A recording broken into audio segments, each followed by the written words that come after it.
es un deterioro progresivo en el que estamos viviendo desde hace bastante tiempo, pero sobre todo que se ha acentuado sobre todo en la segunda mitad del siglo XX. La gente se habitúa a convivir con ello de forma que no se acaba de percibir, sobre todo si no hay estadísticas ni información solvente para ver pues, cómo se va deteriorando, digamos, el patrimonio natural. Lo que se invierte mucho más es en propaganda de imagen verde que en reconvertir la situación para favorecer que en vez de deteriorarse el patrimonio natural, pues se mejore. Esa inversión en imagen verde pues va o bien para más o menos ocultar pues, problemas, o bien si esos afloran, pues entonces se dice ya estamos trabajando en ello y se comunica la idea de que no hay que preocuparse porque de todas maneras se va a resolver.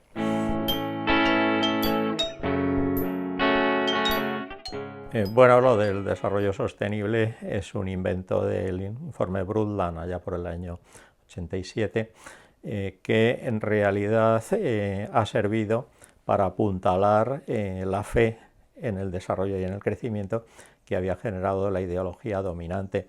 El gran mérito de emplear ese término es que tendía un puente virtual entre desarrollistas y conservacionistas, tratando de contentar a todo el mundo, lo cual era un regalo para políticos y empresarios, puesto que lo enarbolaban y entonces les podían votar pues tanto conservacionistas como desarrollistas. Frente a la opinión y la imagen y tal, pues esa cuña, ponerle un adjetivo potente. Entonces, desarrollo sostenible. Yo recomiendo dos cosas. Una, que se use como detector de problemas no resueltos. Entonces dices, desarrollo sostenible. Ah, entonces es que el que había era insostenible, bueno, que no se tenía de pie, ¿no? Si se usa, por lo tanto, pues como detector de problemas, separar el adjetivo y entonces hablar pues de sostenibilidad, pero entonces volvemos otra vez en el mismo sentido en el que se hablaba antes desde siempre, pues en ecología, de viabilidad de los sistemas, de estabilidad de los sistemas, entonces no aporta nada nuevo, ¿no?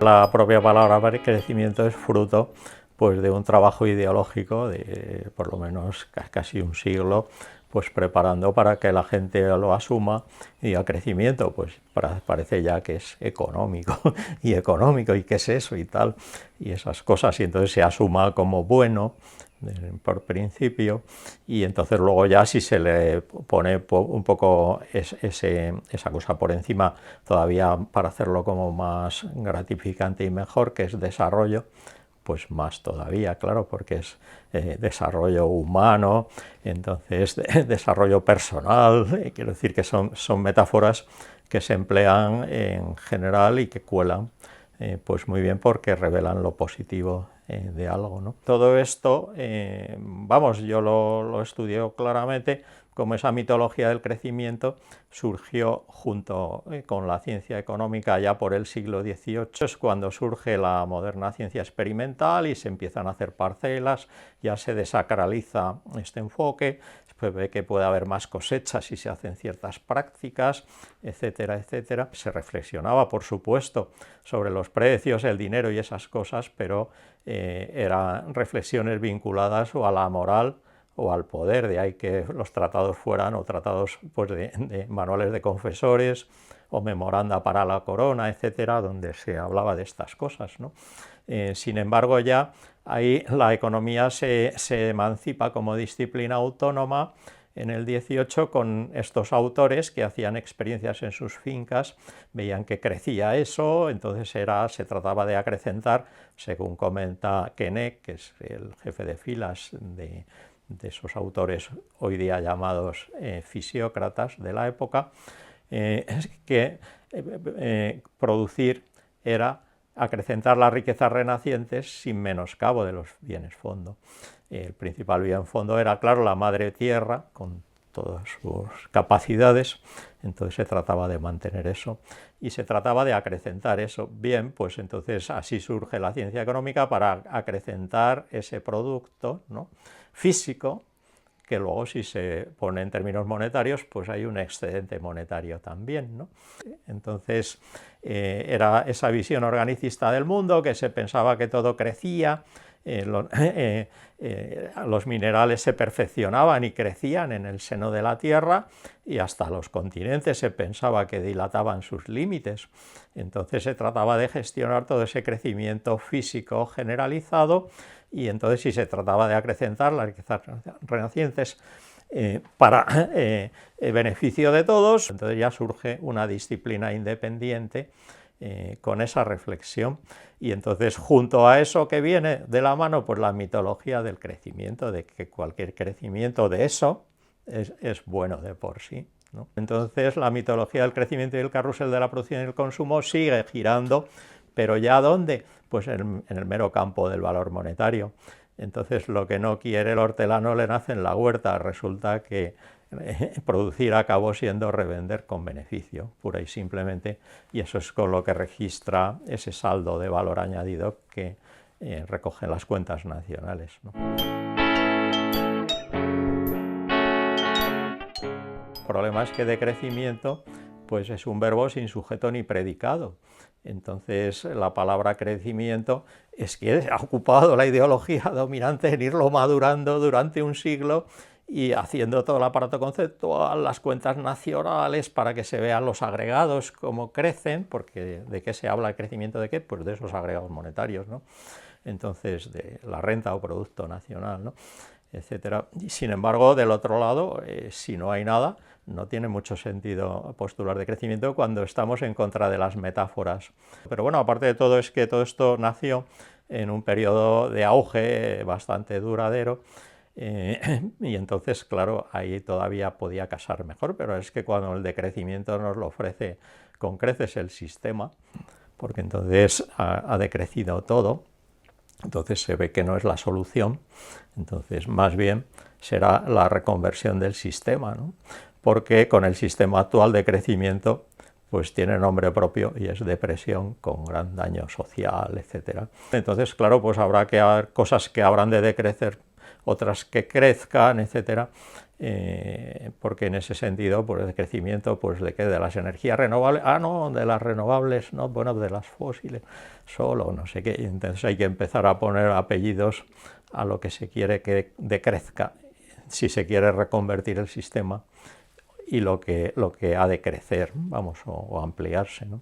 En toda la historia de la humanidad, las utopías, hasta el siglo de las luces, pues se transcurrían en sociedades estables, ¿no?, en población y en todo, ¿no? Tampoco tenía... Entonces, claro, el articular precisamente una ideología considere bueno sobre el crecimiento de algo, pues es desde luego una pirueta que bastante fuerte, pero que sigue con un vigor y gozando de buena salud, porque en el fondo lo que se apoya es en el afán de acrecentar riqueza y eso, y entonces cada uno, pues el sálvese quien pueda individual, y es un poco lo que va en el fondo de la cuestión. Adam Smith decía, bueno, pues si todo el mundo...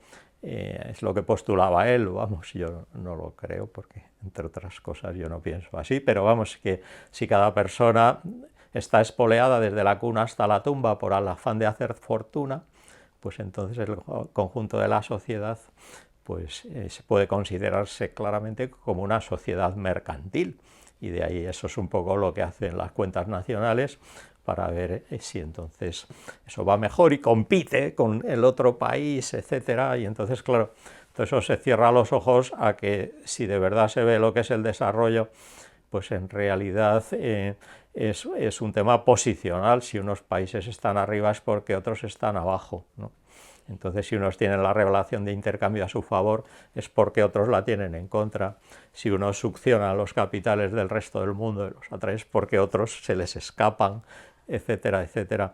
Entonces, en ese sentido, ves que en la era de la globalización, el seguir manteniendo esa mitología de que cada uno es con su producción, su consumo, etcétera, y si se nos sale bien es porque no es suficientemente trabajador y laborioso. Todo eso es absurdo. Lo que funciona mejor para analizar eso son los modelos depredador-presa o parásito-huésped, etcétera, porque analiza esas relaciones justo, que es la clave de los problemas actuales.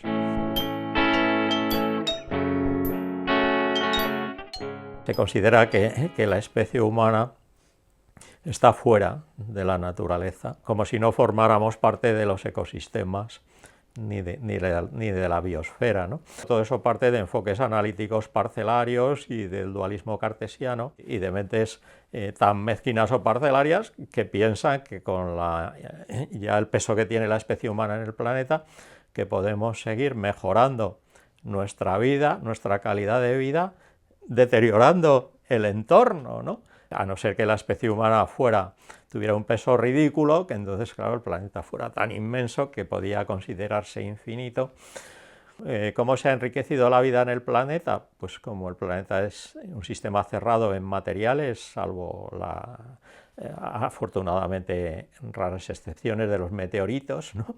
Es cerrado en materiales, pero abierto en energía, puesto que recibe la energía diaria del Sol. Y entonces, como decía Margalef, pues es que en los ecosistemas, en la biosfera, el motor solar es lo que mueve los ciclos de materiales, como el agua pues movería la rueda de un molino, ¿no? En ese sentido, el ciclo hidrológico, que es el motor solar el que mueve eso, que es la principal materia prima de la fotosíntesis y de la vida. Y la especie humana pues ha articulado los sistemas agrarios por el modelo biosfera, durante siglos, ¿no? Esa colaboración es lo que se ha roto con la civilización industrial, donde se ha dedicado la especie humana a extraer y a deteriorar. Entonces claro, va liquidando el patrimonio natural con unas reglas del juego económico que no contabilizan para nada las pérdidas. Quemas el petróleo y nadie se le ocurre de juntar otra vez el H2 y el agua y esto para hacer otra vez petróleo, ¿no? Los hidrocarburos, ¿no? Otra vez. Entonces, claro, hay una pérdida que no se registra y entonces dicen, no, es que las renovables no compiten con... Pero bueno, es que las reglas del juego están sesgadas. Una vez que no te cierra ciclos, y entonces te arrastra un deterioro progresivo de recursos que luego no están ahí, ¿no? El conocimiento de nuestros males es primer paso para poder paliarlos o resolverlos, ¿no? Porque parece que no hay más que un modelo, que es el de la sociedad industrial. Se cierra los ojos al modelo biosfera, que es con el que ha convivido la especie humana durante toda su historia hasta hace poco. Entonces, si se considera solo eso, es que no hay remedio, porque es evidente que en un planeta limitado, que es lo que ha quedado claro, que es un poco lo que se vio entonces, si hay 149 millones de kilómetros cuadrados de tierras emergidas y son las que son, es evidente que hay que usar el modelo biosfera si queremos que sea viable y que se tenga de pie, si no es que por definición es inviable. Es una evidencia tan absoluta, pero esto es lo que se encubre con una tecnología digna de mejor causa, porque se piensa que siempre se podrá inventar algo, de forma que, aunque la base de recursos planetaria esté cada vez más deteriorada, etcétera, pues siempre se podrá inventar algo que sin coste alguno te mantenga como antes. Y bueno, eso es una fe un tanto absurda, yo creo, porque se podrá inventar o no.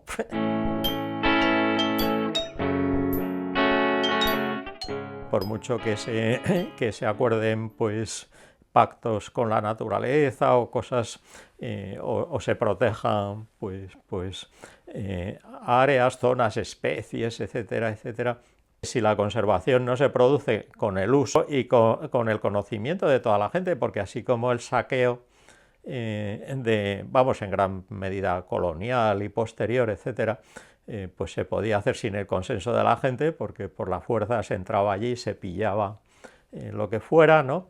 Entonces la conservación presupone mayor consenso, ¿no? Y en este sentido un instrumental analítico fuerte, pues deber estimar cuál sería la composición del planeta Tierra en estado de máxima entropía. Tendrás que ver justo como dónde estamos, cuál es el horizonte de máximo deterioro hacia el que apuntas y cómo vamos avanzando, y entonces hacia ahí, si quieres, ponerle cota. Y entonces en ese sentido ya vendría el instrumental, valorar las cosas no por el coste de extracción, sino tener en cuenta lo que sería el coste de reposición para, si usas cualquier mineral, lo disipas, pues entonces tendrías que ver cuánto costaría volver otra vez a tenerlo otra vez en el estado en lo que lo has extraído ahí a bocamina, ¿no? Si consideras esos costes de reposición, entonces luego valorarás más, claro, las energías renovables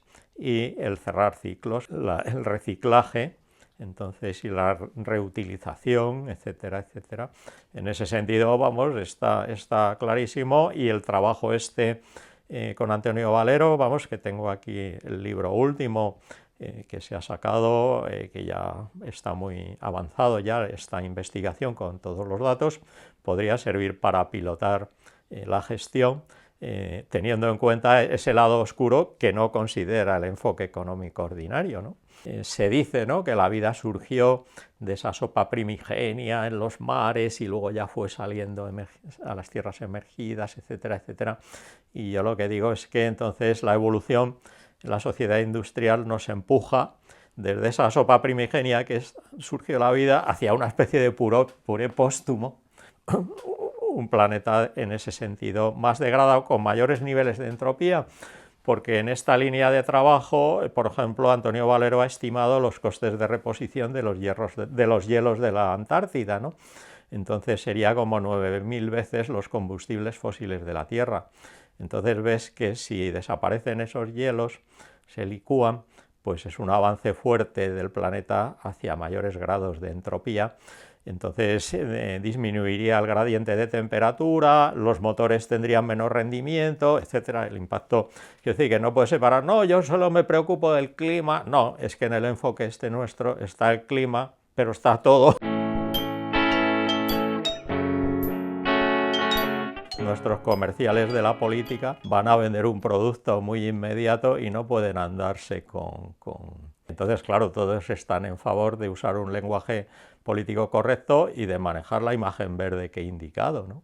Pero no tomar en serio estas cosas, que en primer lugar, pues claro, supone cortar con lo que ha habido para entonces replantear las cosas.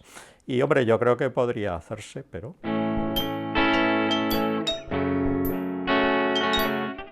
En la medida en la que se avanzan los conocimientos y hoy día pues está rodeada la Tierra pues de satélites que nos informan, pues vemos como, pero al mismo tiempo está la ciberesfera, en cuanto que hay todas esas conexiones, pues que se pueden divulgar las cosas, entonces ahí habría medios y posibilidades, pero la ideología económica y política dominante en general, pues claro, no está por la labor, sino que lo que hay es unos intereses establecidos, y como digo, todo eso va unido a la insolidaridad, va unido precisamente a esas relaciones sociales cada vez más crispadas. Vamos, yo en ocasiones he sacado el paralelismo de la crisis de las ciudades-estado medievales, ¿no?, entre los siglos XI y XIV, y entonces ahí pues hubo toda una serie de crisis que podía llamar pues ecológicas, si quieres, pues con las pestes, con todo esto.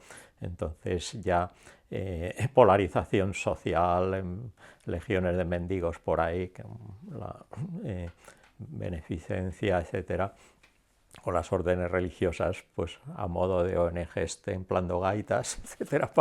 Entonces así sucesivamente, y las guerras de religión, que claro, aquello fue tremendo, etcétera, etcétera, pero tardó pues 5 siglos en surgir otra nueva forma que es la emergencia pues de lo que se llama Estado moderno y esto. Entonces ya ahora hoy día pues tendría que surgir algo un poco con conciencia desde lo local hasta lo global, en este sentido, pues de todas estas cosas, y entonces trascender a esos estados que se muestran obsoletos porque cada uno quiere barrer para casa. Pues puedes ver ahí, pues no sé, países norteeuropeos o centroeuropeos tipo como Holanda, pues que pueden tener muy barridita la casa, etcétera, etcétera, pero claro, con una huella de deterioro ecológico muy fuerte. Se ve ahora, ¡ay, qué bien, que es el Gran Londres, que el smog y todo esto se ha contaminado! Pero bueno, si ha desaparecido la industria, pues en otros sitios anda, ¿no? Hay que diferenciar entre lo local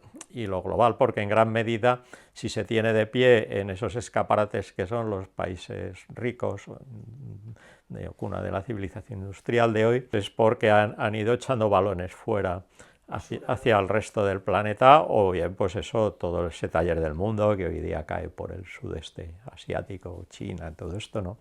Entonces ahí, pues claro, ya vienen los productos limpios de polvo y paja para ensamblar, etcétera. Y